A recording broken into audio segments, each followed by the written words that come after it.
This conference will now be recorded. Okay, today we are going to see about the midbrain. You know, before going into the midbrain, I think now you have finished the cerebrum functional areas. You will know better about the anatomy of the brain. Okay, so now in this first picture, you can see the inferior surface of the brain. So you know the lobes of the cerebrum. This is the frontal lobe, temporal lobe, and here is the cerebellar hemisphere. And you can see the colored part here. Okay, so this one is the pons and this is the medulla. Okay, and if you see the next picture, this picture is the sagittal section of the brain. So you can see the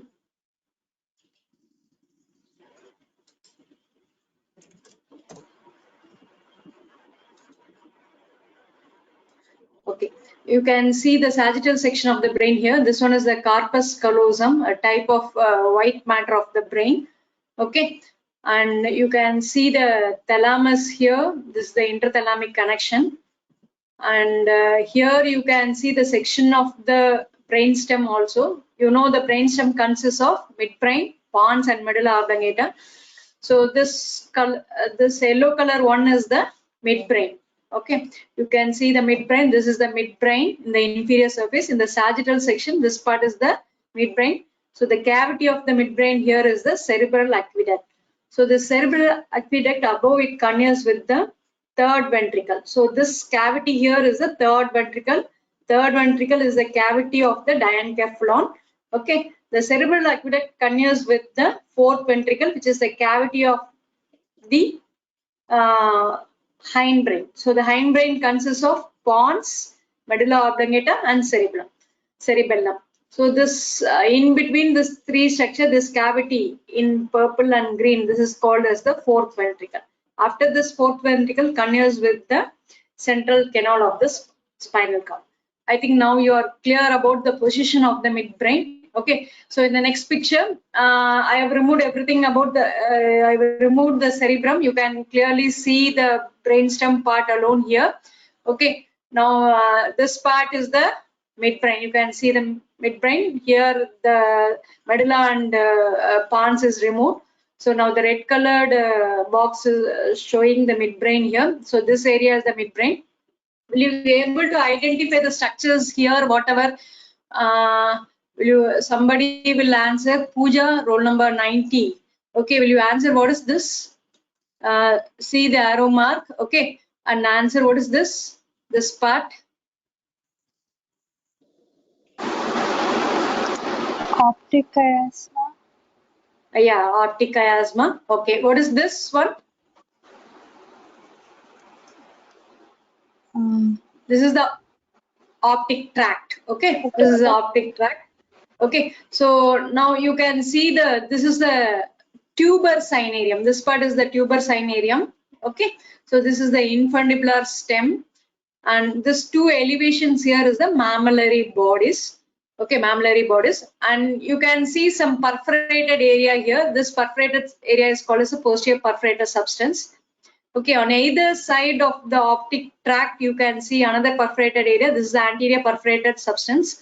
While I am taking the relation of cavernous sinus itself, I have told everything about this. Okay, and this is the uncus and parahippocampal gyrus of the temporal lobe. Okay, now you can see the pons. This is the ventral surface of the pons. Okay, so you can see the two structures diverging to the cerebrum from the cranial part of the pons to this part is called as the cerebral peduncle. Okay, this is the cerebral peduncle. So this external part of cerebral peduncle, what you are seeing is the crus cerebri. Okay, on the medial side of the crus cerebri, you can see the two nerves are emerging. This is the oculomotor nerve. On the lateral side of the cerebral peduncle or crus cerebri, you can see one more nerve is coming here. There is the trochlea nerve, which is the fourth cranial nerve. Okay, and this one is the fifth cranial nerve from the pons. At the pontomedullary junction, you can see the obtuse and sixth cranial nerve. Okay, and this one is the facial nerve, and you will get the vestibulocochlear eighth cranial nerve. In the medulla, you can see this is the, what is the name of this elevation? Will you able to answer what is the name of this elevation on either side of the sulcus here? Anteromedian sulcus. Pyramid of medulla. Yeah. Okay. Then what about this? This elevation. This is the Olive. olive. Okay. Now at the junction of pyramid and olive, you can see the hypoglossal nerve. That is the 10th cranial nerve. And here you can see the 9th cranial or glossopharyngeal, and this one is the between pyramid and olive. This is hypoglossal nerve. That is 12th cranial nerve. Okay. Sorry, I told 10th. It is 12th cranial nerve.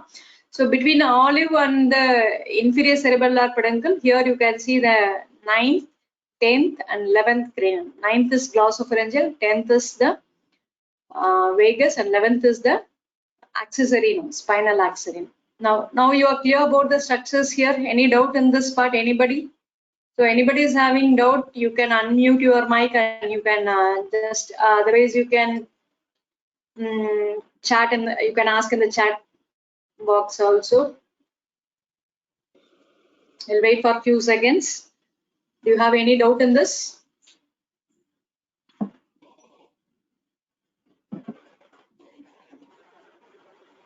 Okay, you are clear. Okay, I'll continue with the next slide. Okay. Now again the same slide, you can see the midbrain part. Okay, pons and the medulla oblongata. Okay, so this is the ventral surface of the brain. So what you are seeing is the ventral surface of the brainstem. This is the cerebellum. Okay, this is the temporal lobe, and here is the frontal lobe. Okay, what you are seeing here is the olfactory, that is tract, and this is the striae, which divides into striae. And between the optic tract and olfactory striae, you will have the anterior perforator substance. So that perforation is produced by the choroidal arteries. Okay, here it is produced by the anterior choroidal artery. The posterior perforator substance is produced by the striate branches of the middle cerebral artery and posterior choroidal artery. Okay, now again you can see in the larger image. So just see the section of the midbrain here. Okay, so this is the optic nerve, optic chiasma, optic tract. Okay, and see the tuberous cinerarium, mammillary body, posterior perforator substance. Now in the second picture you can see the olfactory bulb and the tract. I told it divides into striae, and here is the anterior perforator substance. Now see the section of the midbrain. Okay, so this part is the cerebral peduncle. Okay, the cerebral peduncle, ventrally it has a division that is called the crus cerebri. So this is called crus cerebri. On either side you can see the crus cerebri. Now the part between the optic tract, optic chiasma, and crus cerebri of the midbrain, this area is called interpeduncular fossa. So what is the name of this fossa here? This is called as the interpeduncular fossa. Okay, if you see the boundaries of interpeduncular fossa, so it is bounded superiorly by the optic chiasma on either side. That is supralaterally by the optic tract, infralaterally by the crus cerebri of the midbrain. Okay, now you can see the inferiorly you will get the fissure of the cerebral peduncle. Now these interpeduncular structures contents are, one is tuberous cinerarium, next will be the mammillary body, and you have the posterior perforator substance. And in the previous picture I show you the nerves emerging from here, that is this is the oculomotor. So these are the contents of the interpeduncular fossa. So interpeduncular fossa is an important discussion topic and even an important exam question for you. Okay, now we'll see about the introduction about the midbrain.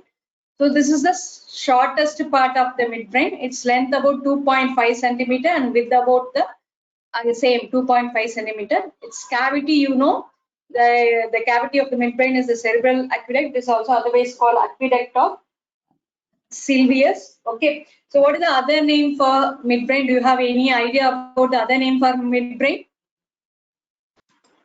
Mesencephalon. Yeah, very good. Mesencephalon. So it connects the hindbrain. Okay, so it connects the hindbrain with the forebrain. So the hindbrain consists of pons, medulla oblongata, cerebellum. So forebrain you have the mainly the diencephalon. It connects the diencephalon with the pons. And if you see, already you know about the dural venous sinuses and folds. So this midbrain passes through the tentorial notch. This is the tentorial notch that is formed by the tentorium cerebelli. This fold is the tentorium cerebelli. So now the midbrain passes through the tentorial notch and continues as the pons. Okay. Now come to the relations of midbrain. I think now you are familiar with this picture. So this is the picture you have to draw for the interpeduncular fossa. Okay. Now, if you see, this part is the midbrain. On each side, it is related to optic tract, and here you will get the parahippocampal gyrus. And you see this is the circle of Willis. The second picture, what I am showing is the circle of Willis. Okay, you can see the posterior cerebral artery. This is the posterior cerebral artery. Okay, sorry, this is posterior cerebral artery. This is posterior communicating artery. So this one is internal carotid artery. Internal carotid artery gives anterior cerebral, middle cerebral, posterior communicating. The posterior cerebral are branches of basilar artery. So the basilar artery, how it is formed, I think you have some idea. You know, the first part of the subclavian artery gives vertebral artery in the neck. Okay, so this vertebral artery through foramen transversarium in the cervical vertebra, it enters the foramen magnum. Then both side vertebral artery fuse to form the basilar artery in the basilar part of the pons. Okay, I'll show in the next picture. Okay, so this basilar artery gives so many branches. The terminal branch of the basilar artery is the posterior cerebral artery. Okay, now on each side, what are the relations of the midbrain? So from the picture you can learn this is the optic tract, and you have the parahippocampal gyrus, and you have the posterior cerebral artery. Okay, and even the posterior communicating artery, and you have the basal vein. Anteriorly, you have the interpeduncular structures. So I already said this is infundibulum, tubercinarium, mammillary body, posterior perforator substance, and you have the oculomotor nerve also. Okay, then if you see the relations on the posterior side, okay, first you have to understand this picture. Okay, so this picture is nothing but the sagittal section of the brain. So you can see the half of the brain here, the medial side of the brain. So this one is the corpus callosum. Corpus callosum is an example for white matter of the cerebrum. So it consists of so many parts. Okay, so this part is called as the rostrum. This bend is called genome. Okay, this is the body of the corpus callosum. This is the splenium of the corpus callosum. So this white matter of the cerebrum, the function mainly here is it connects the two cerebral hemispheres. So this is the example for commissural fiber. This is the major commissural fiber of the white matter of cerebrum.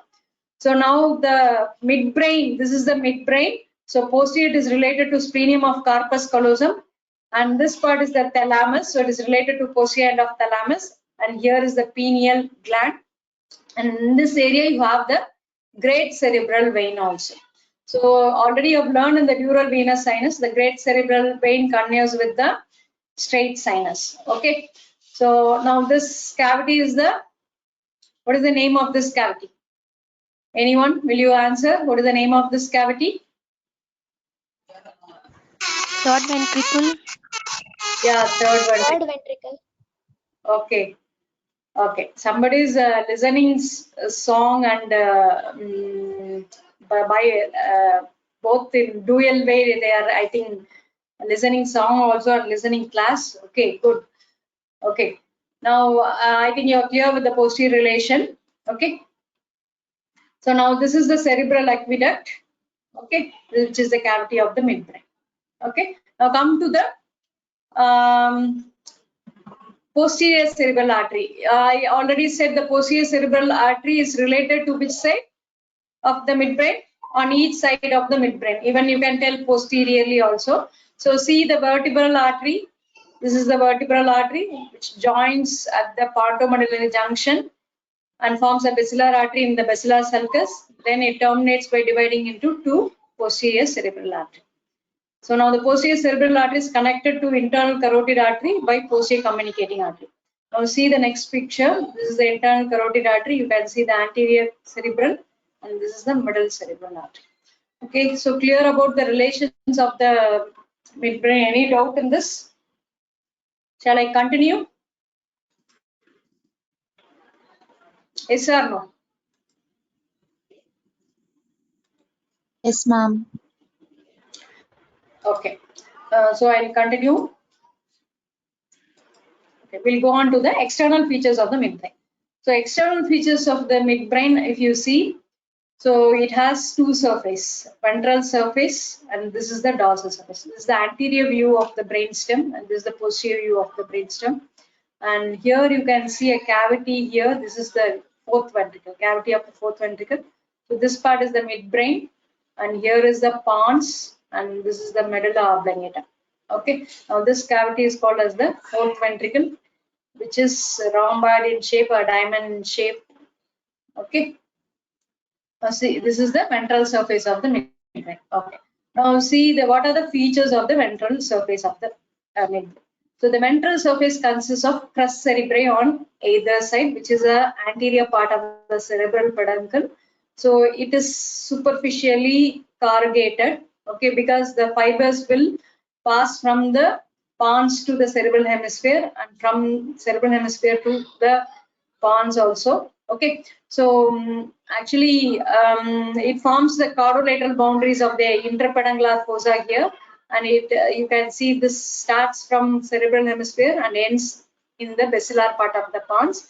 So other than this, ventral surface of midbrain consists of oculomotor nerve on either side of the medial side of crus cerebri. Okay, on the lateral side of the peduncle or crus cerebri, you can see the trochlea nerve, which is the fourth cranial nerve. So oculomotor nerve is the third cranial nerve, and trochlea nerve is the fourth cranial nerve. So fourth cranial nerve is the only cranial nerve which emerge on the dorsal side of the brainstem. Other cranial nerves will emerge from the ventral side. Okay, so this will emerge from the dorsal side. In previous picture, you can see that trochlea nerve will emerge from the dorsal side, will wind round the cerebral peduncle, and it comes to the anterior aspect. Okay, so I think you are clear about the ventral surface. I'll continue with other structures. So what are the structures of crossing the peduncle anteriorly? Okay, so this is the cerebral peduncle. Okay, now you can see this is the optic nerve chiasma, and you can see the first structure crossing the cerebral peduncle here is the optic tract. So next will be your posterior cerebral artery, which is the terminal branch of basilar artery, and the next one will be the superior cerebellar artery, which is also a branch of the basilar artery. Okay, and already you have seen this third and fourth cranial nerve. This is the third now. Fourth will come from the dorsal side here. So both will lie between the posterior cerebral and superior cerebellar artery. So these are the structures crossing the peduncle anteriorly. Okay, so clear now? Okay, now we'll go on to the dorsal surface of the midbrain. So the dorsal surface of the midbrain has four elevation. It is otherwise called caliculae. Okay, it is also otherwise called corpora quadrigemina. You can see the dorsal surface of midbrain here. Okay, so there are two superior caliculae and two inferior caliculae. So they are separated by a cruciform sulcus. So the vertical limb ends superiorly with the pineal gland. This is the pineal gland or pineal body, which is a part of epithalamus. Okay, so inferiorly it ends in frenulum veli. This is the frenulum veli. So this is nothing but a medial elevation on the superior medullary velum. So superior medullary velum is nothing but a layer of white matter forming the roof of the upper part of floor of fourth ventricle. So this is the fourth ventricle. So superior medullary velum is a layer of white matter covering the floor of fourth ventricle. Okay, so here you will get the superior medullary velum. Now, median elevation on the superior medullary velum, this part is called as the frenulum veli. Okay, now you can see the trochlea nerve will emerges below the inferior calculus here. So these are the features of the dorsal surface of the midbrain. Okay, do you have any doubt in this?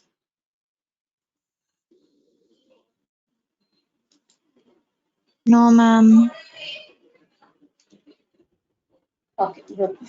I'll continue. Now, this is the superior cerebellar peduncle which connects the midbrain to the cerebellum, and this is the middle cerebellar peduncle which connects the pons to the cerebellum. and here is the inferior cerebellar peduncle which connects the medulla to the cerebellum. Okay, you can see the cut sections here. Okay, now I'll continue to the next slide. Now you see the lateral view of the dorsal surface of the brainstem. Now you can see the pineal body, superior colliculus, inferior colliculus.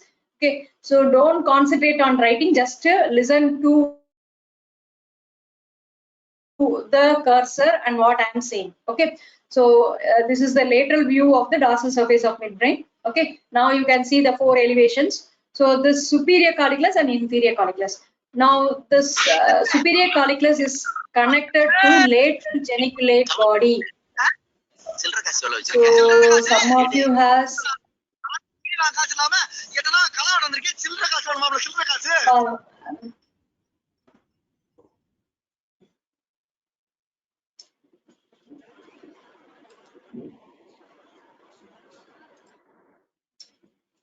so if you people are doing like this, I will not take any more online classes.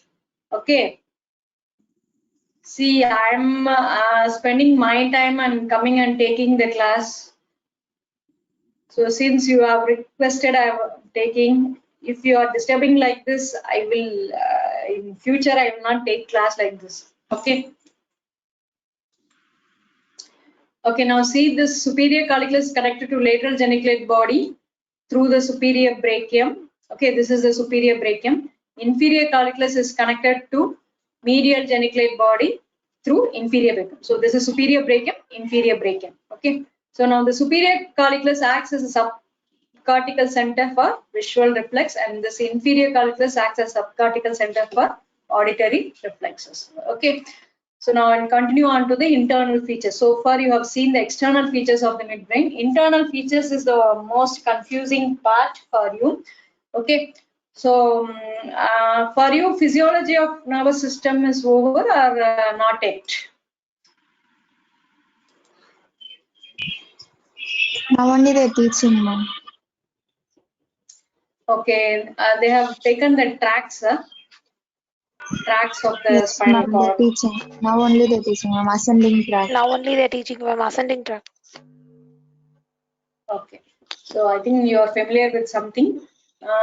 Okay, no problem. So because if you know physiology, anatomy will be easy. Anatomy, we will say the location where it is connected. Okay, but functional aspect and all you have to read from the physiology part only. Okay, now see about the internal features of midbrain. This is a section of the midbrain. So this is the cross section of the midbrain. So now in the cross section of the midbrain, you can see a line is drawn through the cerebral. This cavity here is the cerebral aqueduct, which is the cavity of the midbrain. Okay, surrounded by the gray matter. Okay, this is the gray matter. The remaining are white matter. This is the white matter. Okay, so now you draw a transverse line through the middle of the cerebral aqueduct. So dorsal to the transverse line, this part is called as the tectum, and ventral to that, this part is called as the cerebral peduncle. Okay. Now, as I said, while taking dural venous sinus itself, when you're reading the sections, so always the lower part is the ventral part and the upper part is the dorsal part. Okay. Now, the cerebral peduncle consists of 3 parts.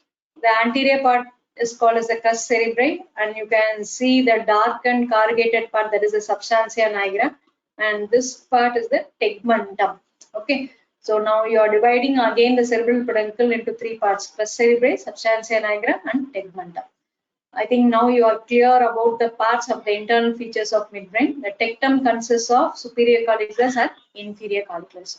So the internal features are read by taking transverse section, one at the level of superior colliculus, another at the level of inferior colliculus. Okay, now I think you are clear.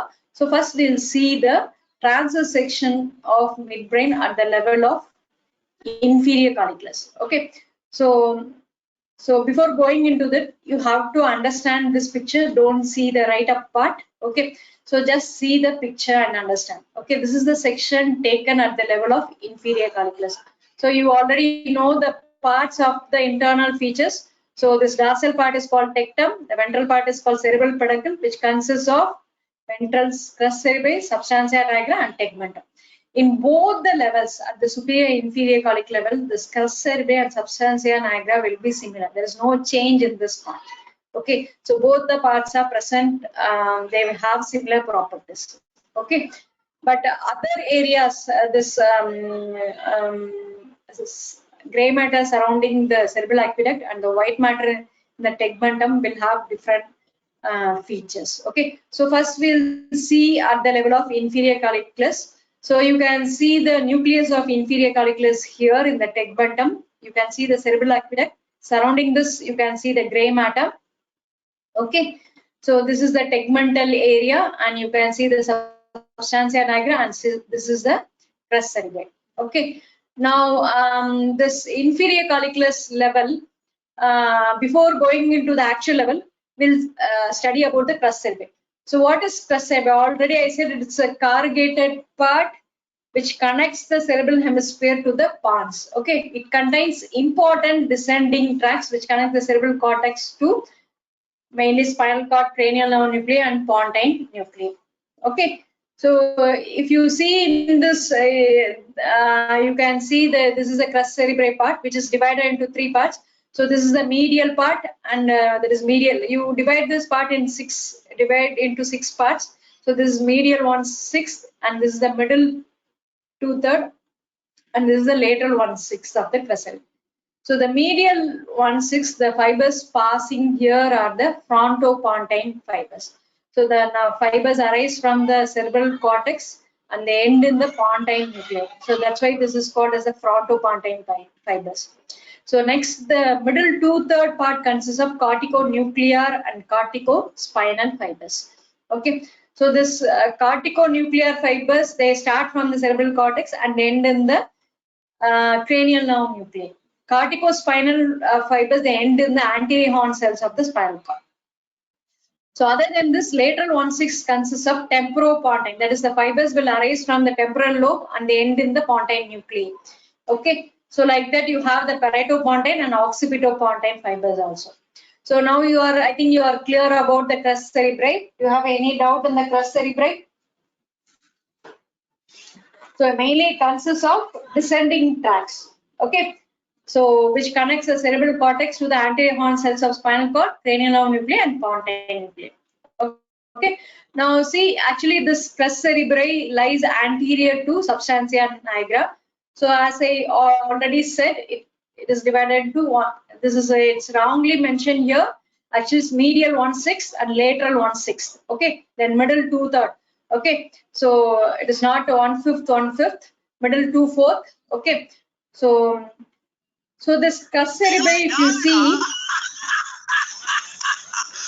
how do I tell you?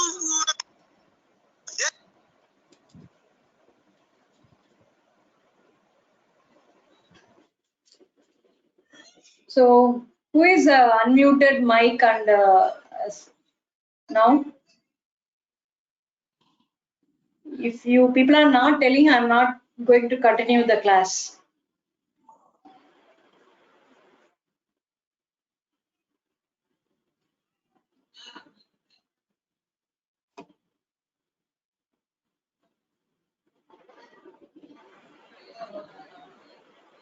I'm going to stop.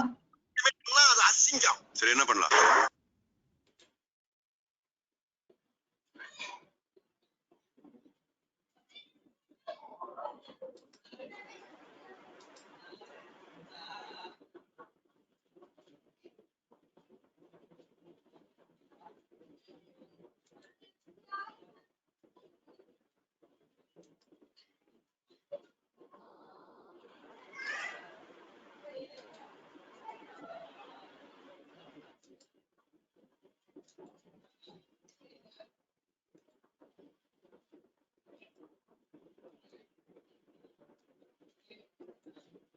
So those who are not interested, you can leave the class.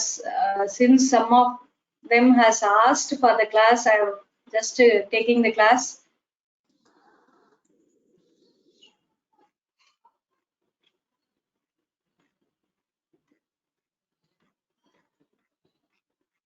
So as I already said, from here onwards, you have to, and if you want online class, you have to log in with your own name and roll number. Okay.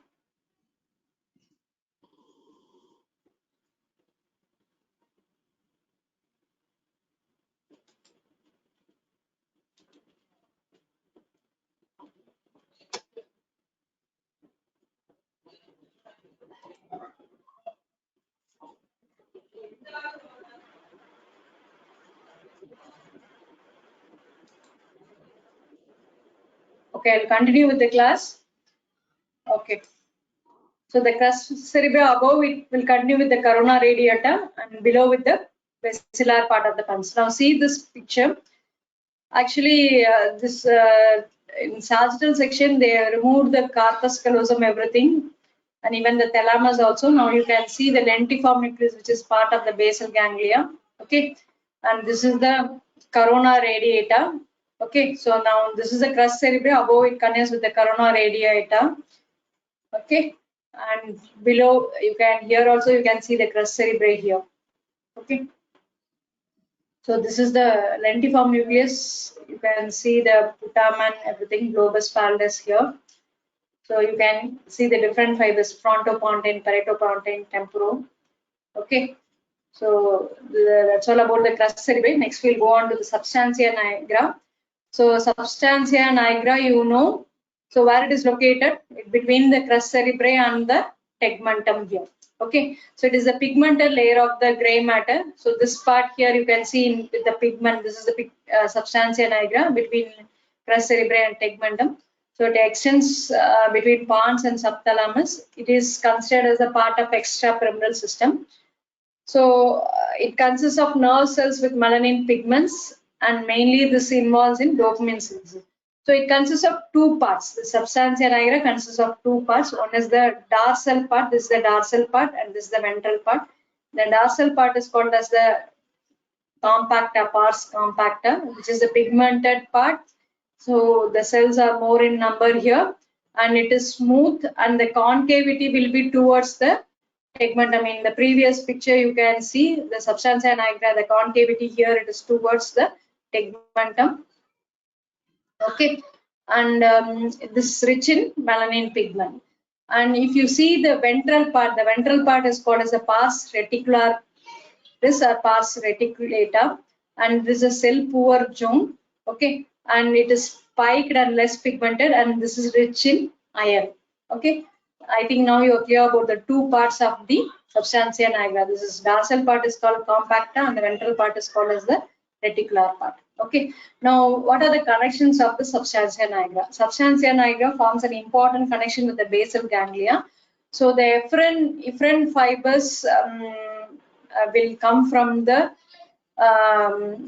efferent fibers will go from the substantia nigra to the striatum. So striatum is made up of caudate nucleus and the putamen. Okay, so the basal ganglia consists of caudate nucleus and lentiform nucleus. Lentiform nucleus consists of globus pallidus and the putamen. This is the globus pallidus. The medial part will be paler, that's why it is called pallidus, and this is the darker part, putamen. Okay, the caudate nucleus will be here. So in between you have the internal capsule. This is part is the internal capsule, and here is the thalamus. Okay. So nigrostriated fibers means different fibers will arise from substantia nigra and end in the striatum. Okay, the striatum is made up of caudate nucleus and putamen. Okay, so they are rich in dopaminergic fibers. So these fibers are inhibitory in function. Okay, some fibers will that is afferent to the substantia nigra are striatonigral fibers. So they go to the pars reticularis. This mainly the efferent fibers arise from pars compacta. Afferent fibers will go to the pars reticularis. So they are GABAergic fibers. Okay, so they are also so in turn they are inhibitory. So this both are form a loop system, and this is controlled by the cholinergic system. Okay, so this actually either by cholinergic neurotransmitter or by the substance P. If there is any damage to the substantial nigra, that is nigrostriate fibers, so this lead on to degeneration of the dopaminergic neurons. So this in turn, what happened? Actually, it will not inhibit the substantia nigra. So the dopamine, what happened? There will be hyperkinesia, tremor. So this leads on to the symptoms of the Parkinson's disease. Okay, so the connections of substantia nigra, you have to know only two things. Efferent fiber is from substantia nigra to striatum, that is dopaminergic. From striatum to substantia nigra, that is GABAergic. So both they form a loop network that is controlled by the cholinergic. Cholinergic is excitatory, so it is balanced. So this dopaminergic is inhibitory, but cholinergic is excitatory. Okay, so what happened in case of degeneration of substantia nigra? Okay, so this excitatory will be more. This lead on to the tremor and hypokinesia. All these things will happen in Parkinson's disease. So mainly this function here is it controls the muscle tone, prevents tremor and other involuntary movement by inhibiting globus pallidus and caudate nucleus. So other than this, it also acts as a neural center for adaptive behavior. So any doubt in this substantia nigra, because this everything crus cerebri, substantia nigra, everything can be asked as a 5-mark question. So you have to know about the connections. I think in physiology you will learn little bit detailedly then as okay. So any doubt here?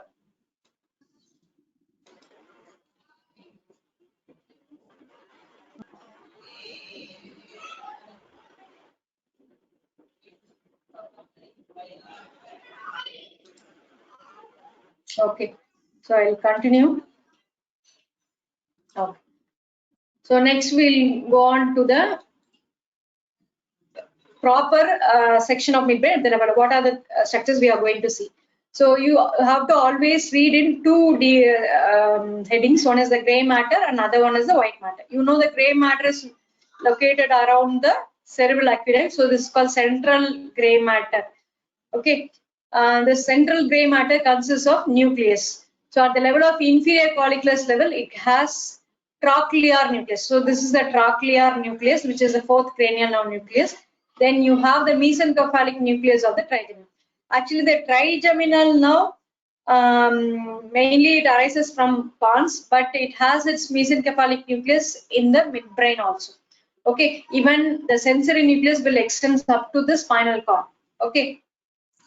So the gray matter at the level of inferior calculus mainly consists of trochlear nerve nucleus. Next one will be the mesencephalic nucleus. So this mesencephalic nucleus, you can see it lies in lateral part of central gray matter. So it mainly forms a proprioceptive fiber from muscles of mastication. So mastication means for chewing. Okay. Then it consists of nucleus of inferior calculus and it has substantia nigra. And you have the reticular formation also.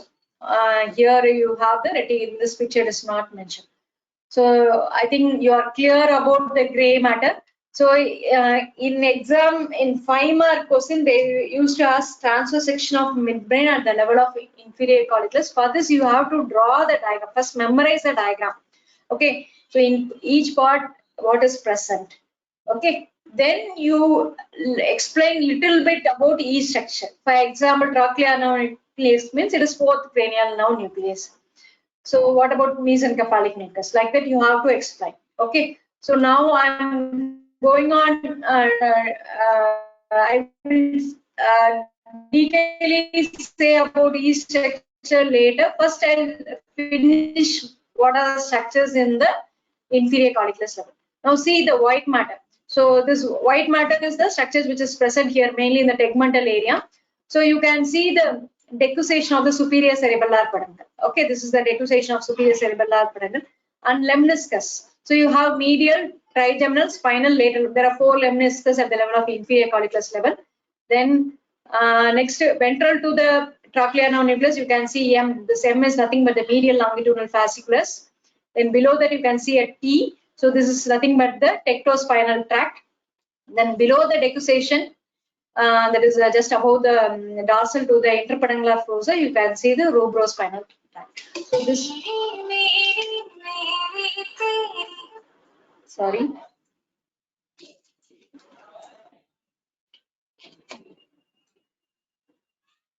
Okay. So these are the structures at the level of inferior calculus. Do you have any doubt in this?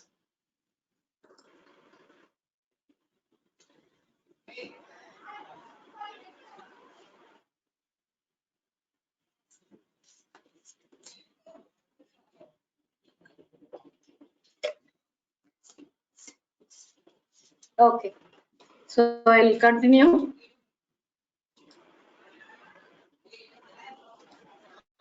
Okay, now we'll see the trochlear nerve nucleus. So this trochlear nerve nucleus lies in the ventral part of the gray matter, central gray matter around the cerebral aqueduct. Okay, so then trochlea now emerges from here. Okay, and it winds around the gray matter.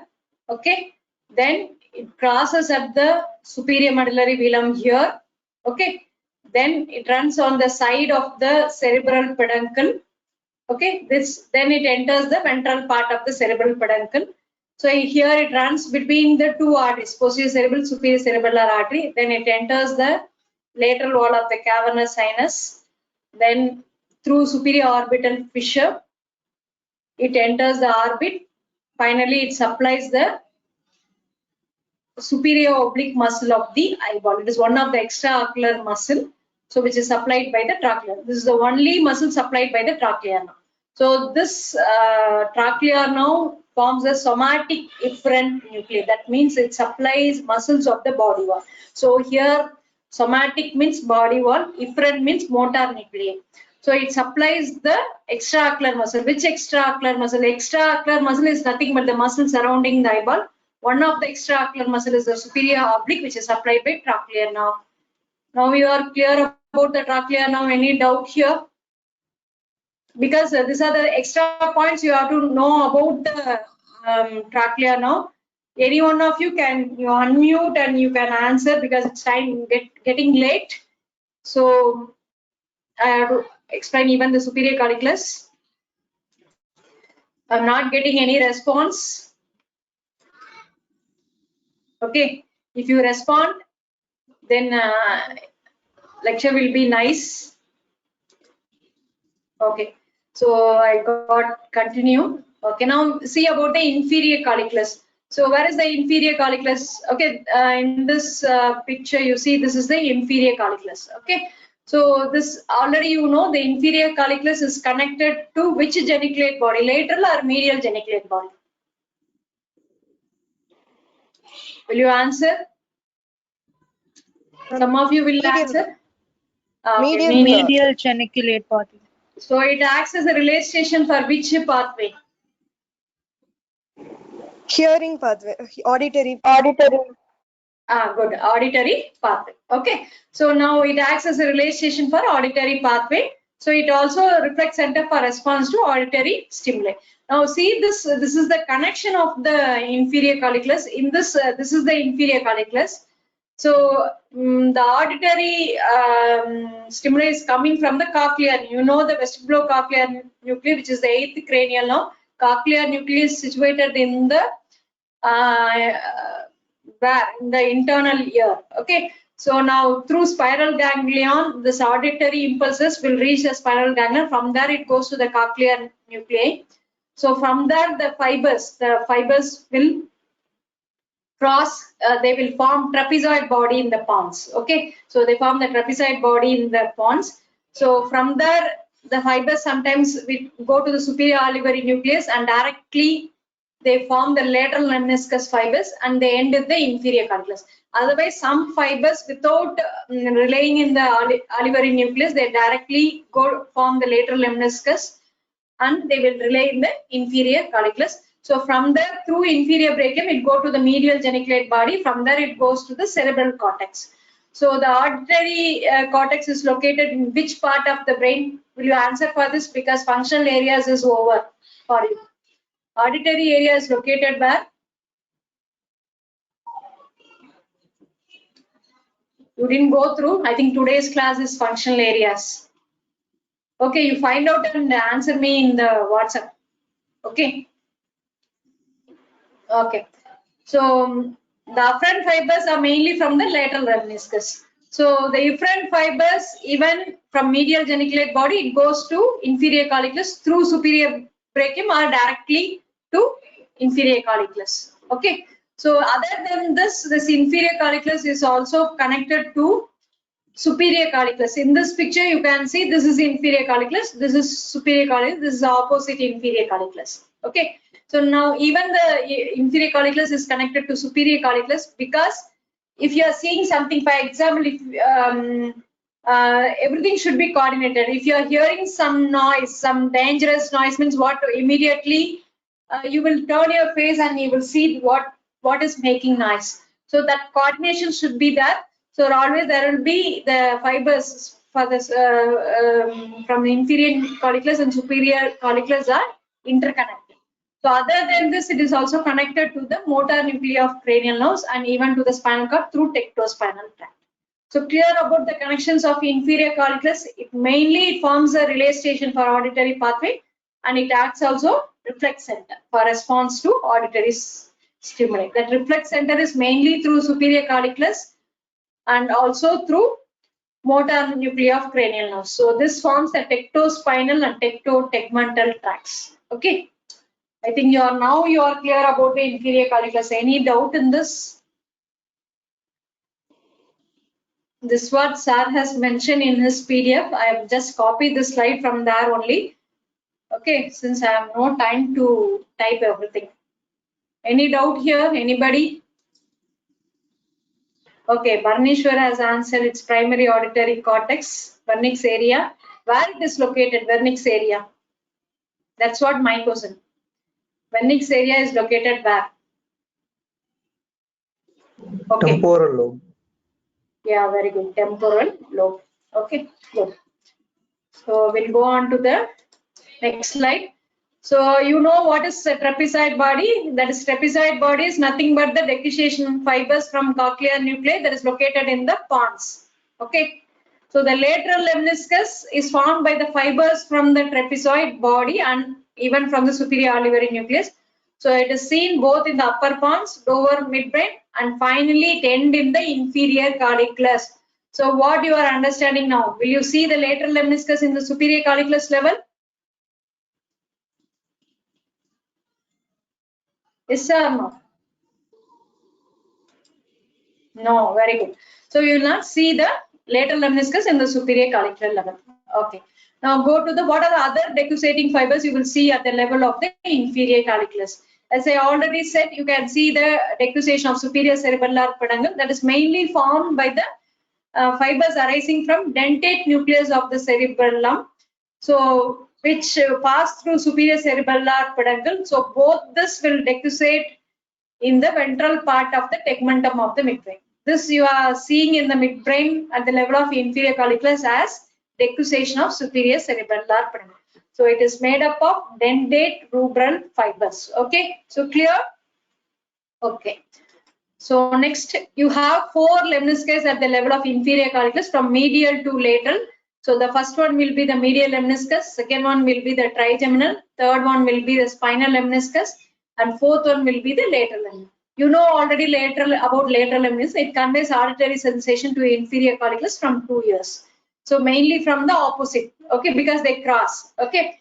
So the spinal lemniscus, okay. So this mainly they carry the lateral spinothalamic tract. That means it conveys pain, temperature, touch, and pressure sensation from the opposite side of the body, okay. So this trigeminal lemniscus, it conveys sensation from the opposite side of face. Okay, so clear. So this is this trigeminal lemniscus is formed mainly by the ventral trigeminothalamic tract. Okay, so the medial lemniscus conveys discriminative touch and the vibration sense from the opposite side of the body. So now you are clear about the lemniscus. Any doubt? So inferior colliculus level, you will see 4 lemniscus: lateral, spinal, trigeminal, medial. So lateral lemniscus carry auditory sensation fibers. Spinal lemniscus carries lateral spinothalamic tract, that is pain, temperature, touch sensation. Trigeminal lemniscus carry ventral trigeminothalamic tract. Okay. So this medial lemniscus, they convey the discriminative touch and vibration sense from the opposite side of the body. So any doubt in this part? Shall I continue?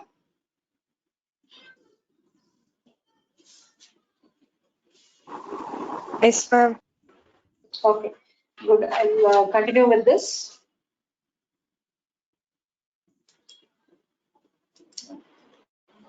Now come to the rubrospinal, where it is present, rubrospinal tract in the inferior collicular levels. What is the level?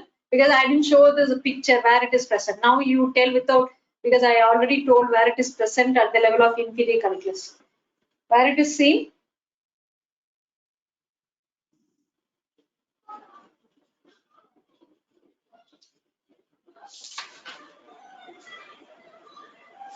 Why nobody is answering? Where it is seen?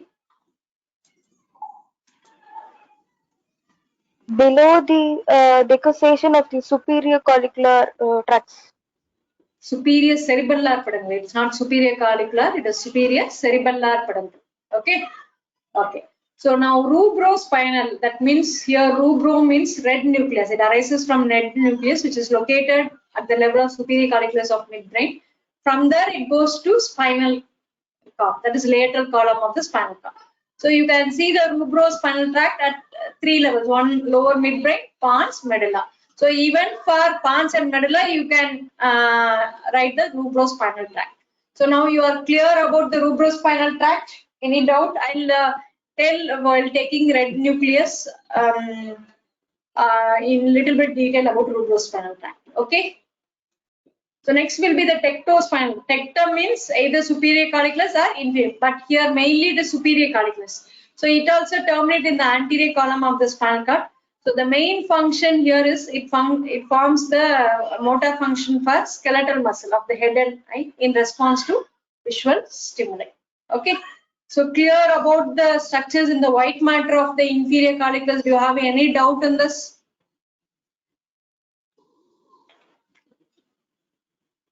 Now see the picture. Once again, I am repeating, in the central gray matter, you can see the Trochlea nerve nucleus. This is the mesencephalic nucleus of trigeminal nerve. Then you can see the inferior colliculus. Then you can see the substantia nigra, and this is the reticular formation. Okay. In the white matter, you can see the decussation of superior cerebellar peduncle, medial longitudinal fasciculus, tectospinal tract, rubrospinal tract, and lemniscus. Shall I continue? Yes or no? Yes, ma'am. Okay. Now we'll see the transverse section of midbrain at the level of superior colliculus. Okay. So first understand the picture. So how you have to read the transverse section? How will you divide and read? One of you will you tell? Aisha?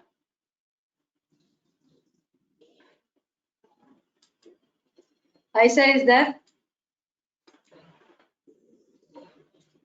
Will you tell how will you read the transverse section? How will you divide this and not above and below? Anybody else? Vatshala? Gray matter and white matter. Very good. Gray matter and white matter. Okay, good. So you have to read gray matter and white matter. Now you see the gray matter of the superior colliculus. Here you are having same mesencephalic nucleus of trigeminal, but instead of trochlea, now what you are having here? What is the name of the nucleus here? Oculomotor. That is third cranial. It is not a single nucleus. It is made up of complex part. It has so many nucleus. One is accessory oculomotor nucleus. It has Edinger-Westphal nucleus. It is a part of oculomotor nucleus. Okay. So other than this, on the lateral side, you can see the medial longitudinal fascia. So the central gray matter here has mesencephalic nucleus of trigeminal nerve, then oculomotor nucleus and pretectal nucleus. Other than this, you have nucleus of superior colliculus and red nucleus. So all the nucleus here are made of gray matter. Clear? So what are the nucleus at the level of superior colliculus? Nucleus of superior colliculus, mesencephalic nucleus of trigeminal nerve, oculomotor nucleus, pretectal nucleus, then red nucleus. Okay. Then if you see the white matter has lemniscus. Except lateral lemniscus, you have other three: medial, trigeminal, spinal. Then you have the medial longitudinal fasciculus. Okay. and you have reticular formation also. Other than this, you are seeing two tegmental decussation. One is the dorsal tegmental decussation, other one is the ventral tegmental decussation. So I'll explain you everything. Okay, so clear. Now what is the difference between inferior calculus and superior? What is not present in inferior calculus?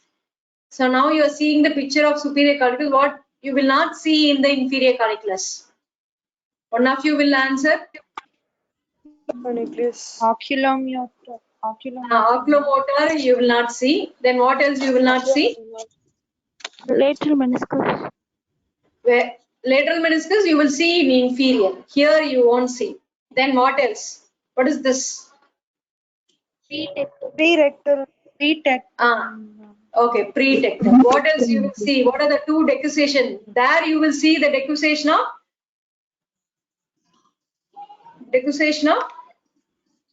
Superior cerebellar peduncle. very good, superior cerebellar peduncle. But here you will see the two tegmental decussation, dorsal, ventral. So no need to know about the special names and all. If you know dorsal and ventral tegmental decussation, that is enough. I will take detailing what is that. Okay. Now I'll go on to the detailed part of this. Okay. So now you know the third cranial nerve nucleus, that is otherwise called oculomotor nucleus, which emerges from the anterior aspect of the midbrain. Okay, it passes through the red nucleus through tegment of midbrain. It crosses the medial part of substantia nigra and emerges on either side of the interpeduncular fossa. Then it enters between posterior cerebral artery and superior cerebellar artery. Then it enters the lateral wall of cavernous sinus. From there, it goes to superior orbital fissure. That divides into two divisions, superior, inferior division. Then it enters the orbit and supplies the extraocular muscle. It supplies all extraocular muscles except lateral rectus and superior obliquus. Superior oblique is supplied by which muscle? Which now? Already you have seen. Superior oblique is trochlea. Very good. Very good. Okay, very good. So that is fourth cranial nerve. The lateral rectus, this is supplied by sixth cranial nerve. Okay, so now in this place you have to know one mnemonic. So all extraocular muscles are supplied by third cranial nerve except LR6. LR means lateral rectus. Sixth cranial nerve, LR6. SO4. SO4. SO for superior oblique, 4 for trochlear nerve. Clear? Here? Okay. Now see, I already said oculomotor nucleus is not a single nucleus, it is made up of complex nucleus. It has the dorsal part, one more component that is called Edinger-Westphal nucleus. Okay, so mainly it supplies the intraocular muscles, that is sphincter pupillae and ciliaris. So this fibers, they will pass along with third cranial nerve only. It will not pass separately. Along with third cranial nerve only, it relay in the ciliary ganglion in the orbit. From there, it supplies intraocular muscles, sphincter pupillae and ciliaris. Now you are clear about third cranial nerve nuclei. Any doubt? Okay. Now I'll go on to the mesencephalic nucleus. Already you know. It receives proprioceptive fibers from the muscles of the mastication. Okay, it lies in the lateral part of the central gray matter. Okay. Now come to the nucleus of the superior calculus. So inferior calculus, it forms a relay station for auditory center, but the superior calculus, it forms a relay station for visual path. Okay. So it is nothing but a flattened mass. It consists of 7 concentrating alternating lamina of white matter and gray matter. That means one layer you have gray matter, other layer you have white matter. Like that you have 7 concentric alternating lamina. So it mainly superior calculus is connected to lateral geniculate body through superior brachium. You already know. So it acts as reflex and integrating center of visual system. So other than this, the main function of superior calculus is concerned with accommodation for near object, scanning movement in the visual field, protective closure of eyelid after exposure to direct sunlight or any foreign object. Then it helps in turning head and eye towards source of auditory and cutaneous stimuli. Okay, this is the main function of the superior colliculus. So any doubt in the superior colliculus level? Yes or no?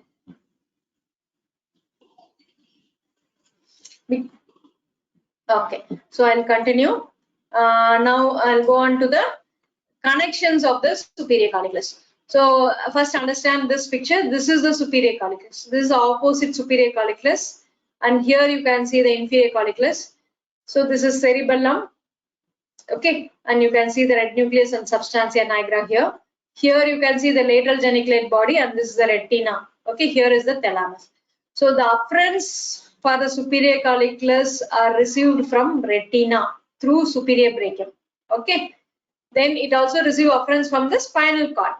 Okay, through spinotectal fibers, and it also receives afferents from inferior colliculus, and it even receives afferents from the visual cortex.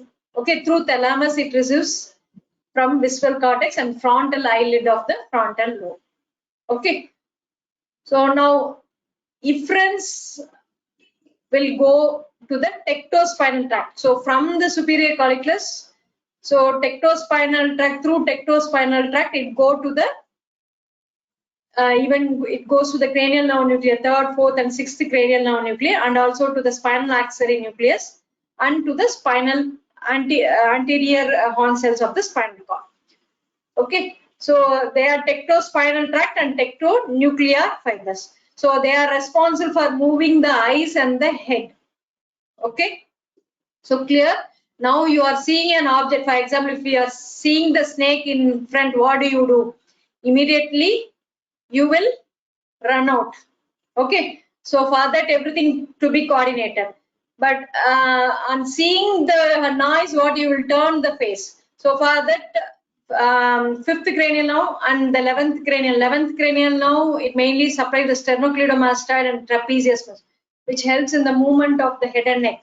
Okay, so you know the rotation of the head and neck is mainly by the sternocleidomastoid, lateral flexion and lateral rotation and flexion of the neck. Okay, that is mainly done by the turning of the chin towards opposite eye. That is done by sternocleidomastoid, which is supplied by the 11th cranial nerve. Okay, so clear about the superior colliculus connection? Any doubt here?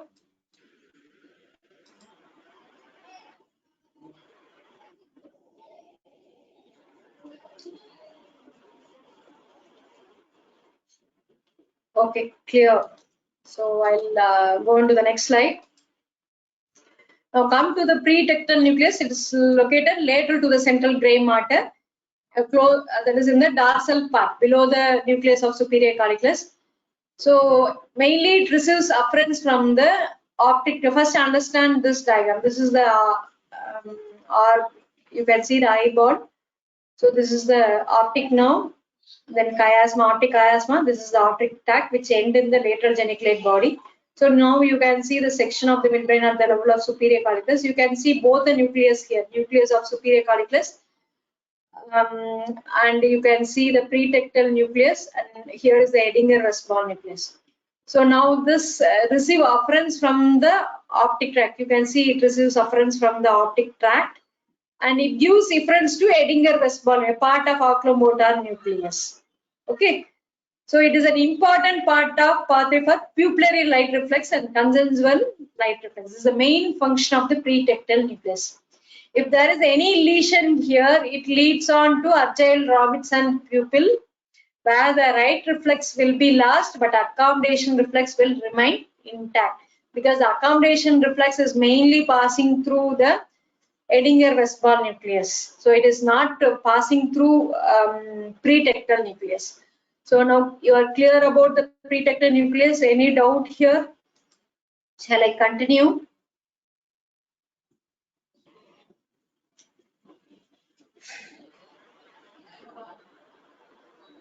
Yes, sir.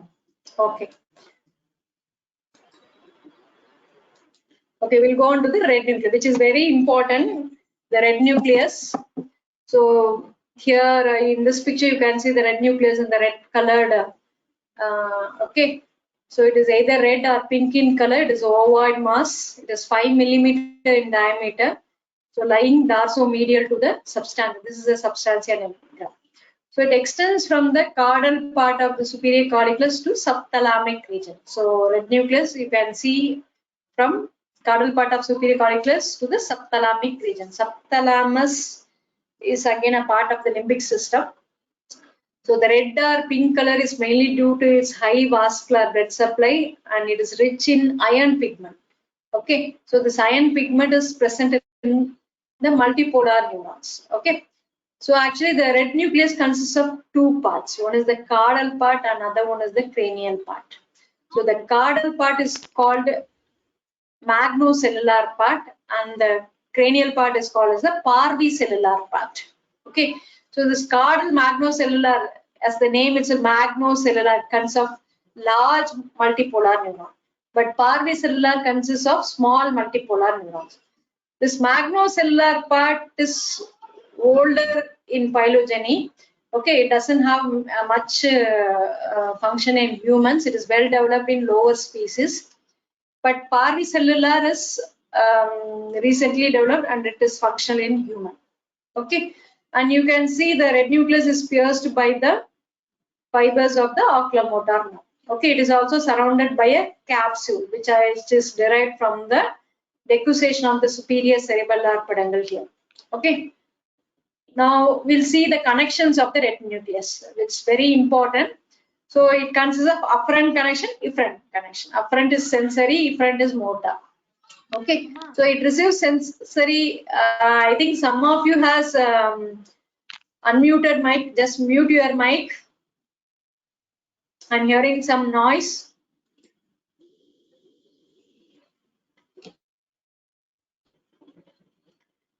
Okay, so the principal afferent connections are comes from cerebral cortex and from the cerebellum. So from the cerebral cortex, from primary somatomotor and somatosensory, that is area 4 and 6, that is premotor area, which send fibers to the red nucleus. You can see in this picture, you can see it is relaying in the thalamus. From there it goes to the red nucleus.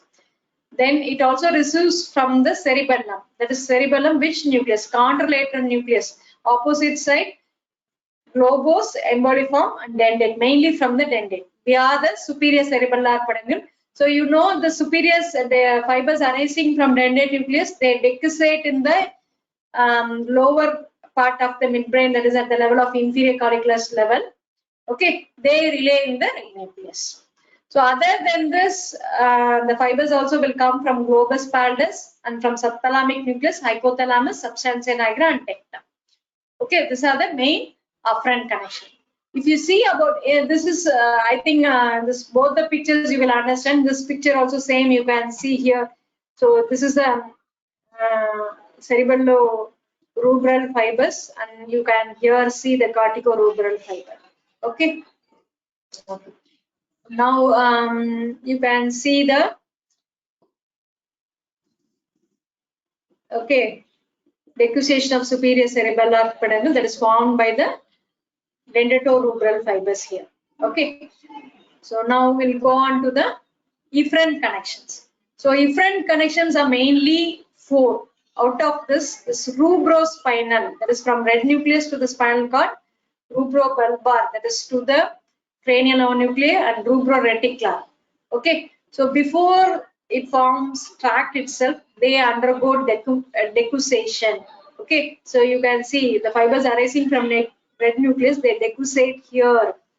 So which forms the ventral tegmental decussation of oral. The blue color circle here is the ventral tegmental decussation of oral that is formed by the fibers from the red nucleus. So they form 3 tracts here: rubrospinal, rubrobulbar and rubroreticular.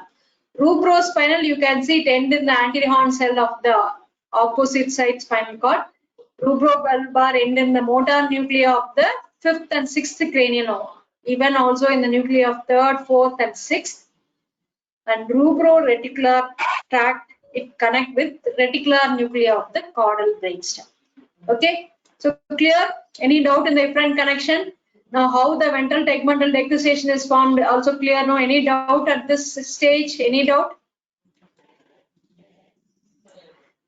I think the strength is slowly getting reduced. Okay. Shall I continue? Two people are sleeping, huh? Roshni, Swati, Pooja, Meena. Okay. Okay. Continue. Okay. Now see other different connections. Another is the rubro-olivary tract. It is a more developed different tract of the red nucleus. Okay, so this rubro-olivary tract, you can see this is the olivary nucleus which is present. Where it is present in the pons or in the medulla. You have so many olivary nucleus, no? Okay, medulla. You are. Okay, you can unmute your mic. Now you see this rubro-olivary tract. Okay, so they actually ipsilaterally they form a central tegmental tract here, which contributes in the formation of the reticular formation. So they are connected to inferior calculus, olivary nucleus, sorry, inferior olivary nucleus. From there it goes to the opposite side, inferior cerebellar peduncle. So other than this, you have different connection to thalamus, to ventro-anterior and ventrolateral nucleus. So if you see the main function of nucleus, it is also connected to cerebellum through rubro-olivary tract. It is connected to spinal cord. It is connected to cranial nerve. It is connected to reticular formation. So the main function here is it mainly monitors cerebellar function. It also influences the lower motor neurons for facilitating flexor muscle growth. Okay. So clear, no? Any doubt in the red nucleus connection? It's a 5 mark question important. Any doubt you can clear at this level. No doubt, no? Okay. So I'll continue. So I'll continue on to the next slide. So now we have finished the structures in the gray matter. Now we are entering into the white matter. Okay. So the white matter, I already said it has decussation of the dorsal tegmental decussation, ventral tegmental decussation, reticular formation, and you have the medial longitudinal fasciculus and lemniscus, 3 lemnisci, and emerging fibers of the oculomotor. Now you know already dorsal tegmental decussation is formed by which fibers? Tectospinal and tectobulbar tract arising from superior colliculi. So ventral tegmental decussation is formed by the decussation of fibers from rubrospinal tract, that is from the red nuclei. So you can see the medial longitudinal fasciculus which lies ventrolateral to oculomotor nucleus.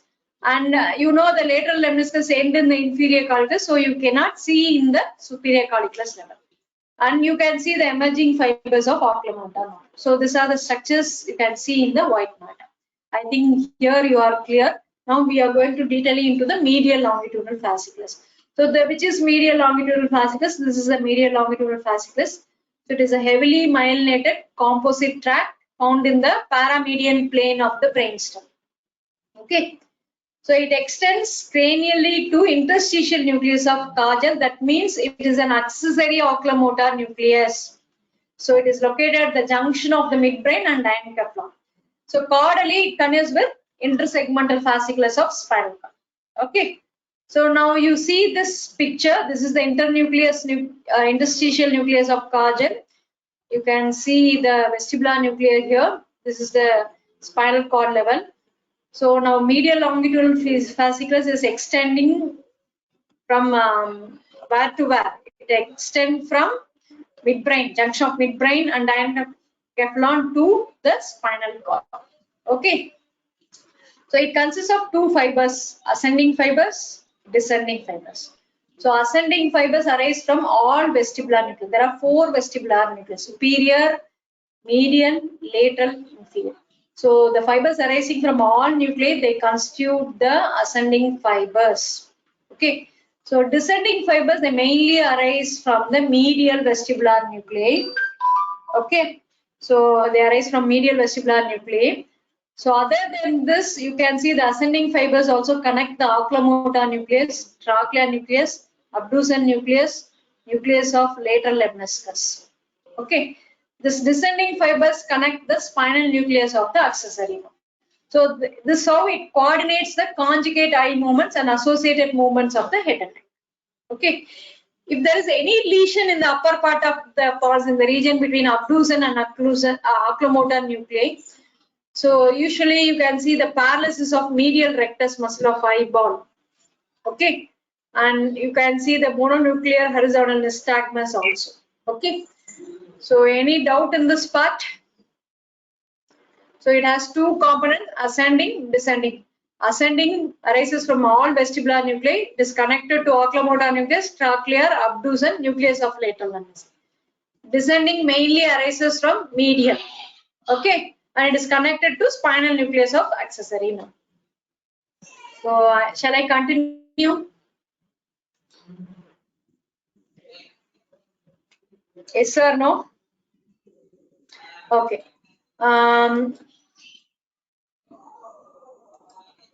We'll go on to the blood supply. This you know, as I already said. The posterior cerebral and superior cerebellar artery, which are branches of basilar artery, supply the midbrain. You can see the area supplied by posterior cerebral artery is shown in pink color. The area supplied by posterior communicating artery is shown in green color. And here this is supplied by the posterior choroidal artery. It's not anterior choroidal, that is posterior choroidal artery. And you can see the blue color area which is supplied by the superior cerebellar artery. Okay. So now we'll go on to the applied aspect. Any doubt in this, or you will read this part? Shall I start with this? Or you want to describe the applied aspect? Shall I continue, or shall I finish with this? If you know the structures in the superior calculus and inferior calculus level, you can clearly learn the syndromes. Okay, you want to continue? Okay. So there are mainly three syndromes related to lesions of midbrain. One is Weber syndrome, other one is the Benedict syndrome, next one is Perinard syndrome. So first we'll see about the Weber. First to see the picture. Okay. So Weber syndrome is mainly produced by a vascular lesion in the medial side of the cerebral peduncle. Okay, mainly occlusion of the branch of the posterior cerebral artery and even the posterior choroidal artery. So in this picture you can see it mainly affects the oculomotor nerve and crus cerebrae and medial part of substantia nigra. Okay, so since it affects this area, so it results in oculomotor nerve palsy, and the medial 1/6 of the crus cerebrae consists of which fibers? Will you answer for this question? Then only I can proceed. Medial 1/6 of the crus cerebrae, and in between middle part 2/4 will consist of what? Frontopontine and corticospinous. Frontopontine fibers.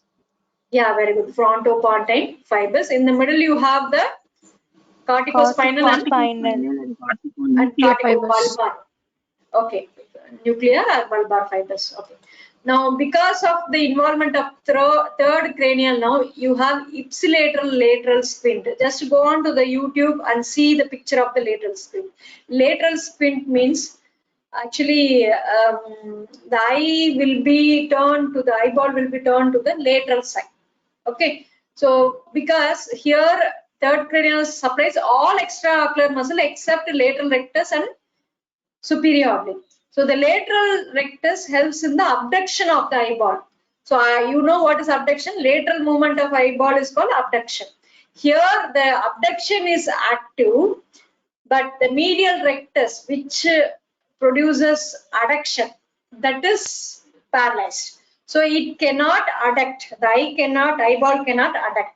So now automatically the eyeball will be rotated laterally. So here you have the ipsilateral lateral squint. This is called lateral squint. Okay. Because of the involvement of corticospinal tract, the crus cerebrae, there will be contralateral. That means opposite side hemiplegia. Because you know the corticospinal tract will decussate. Most of the fibers will decussate in the pyramid. Do you remember this? I think you will remember. Okay. And other than this, you have the contralateral paralysis of lower part of face and tongue due to involvement of corticobulbar tract. Okay, why it is lower part of face? Mainly the 7th nerve and at the junction of pontomedullary junction, you will have the 7th nerve, 6th nerve, and between pyramid olive you have the hypoglossal nerve.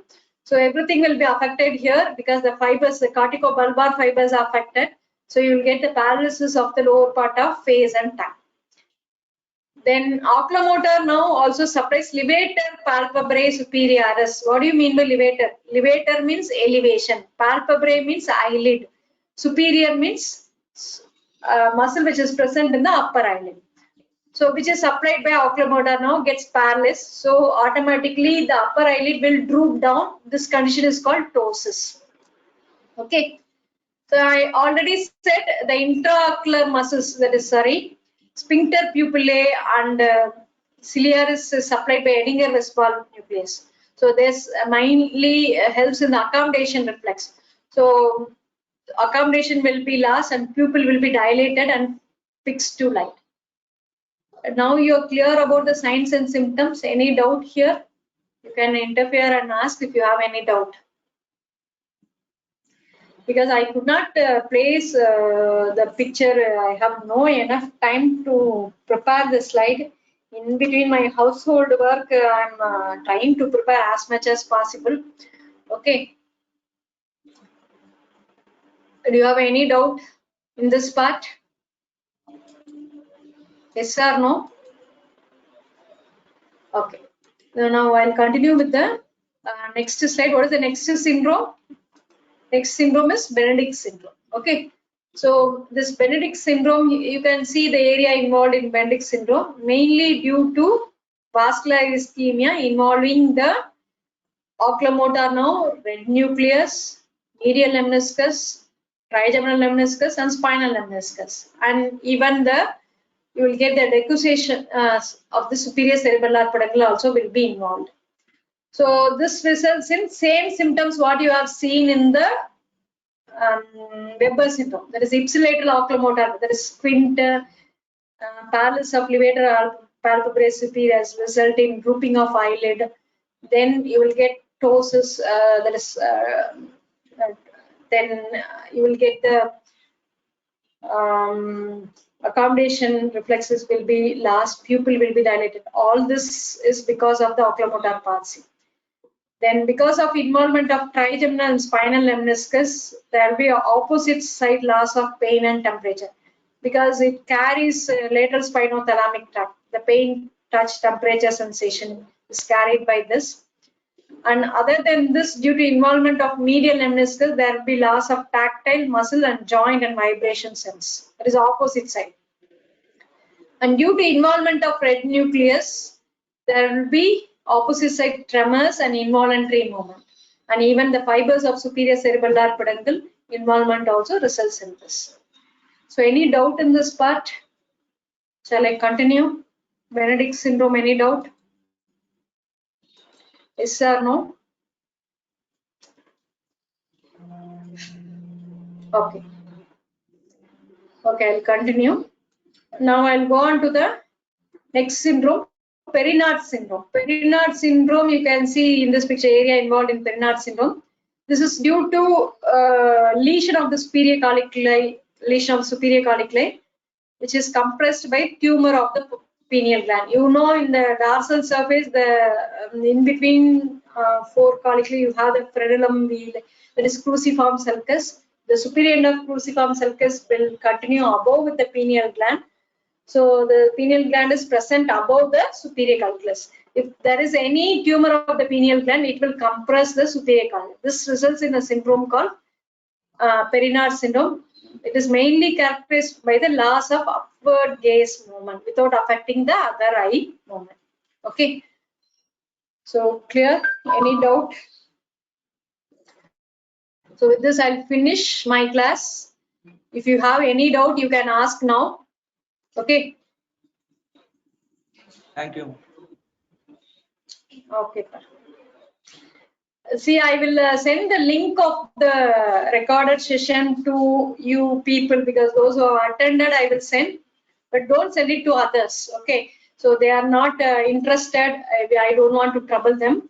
Okay, if you have any doubt, you can even listen to that part. Okay, and you can ask the doubt later also. That link will expire in 1 day. Okay, only 1 day that link will be available. Okay. Okay. Anybody is having any doubt? Shall I leave the meeting?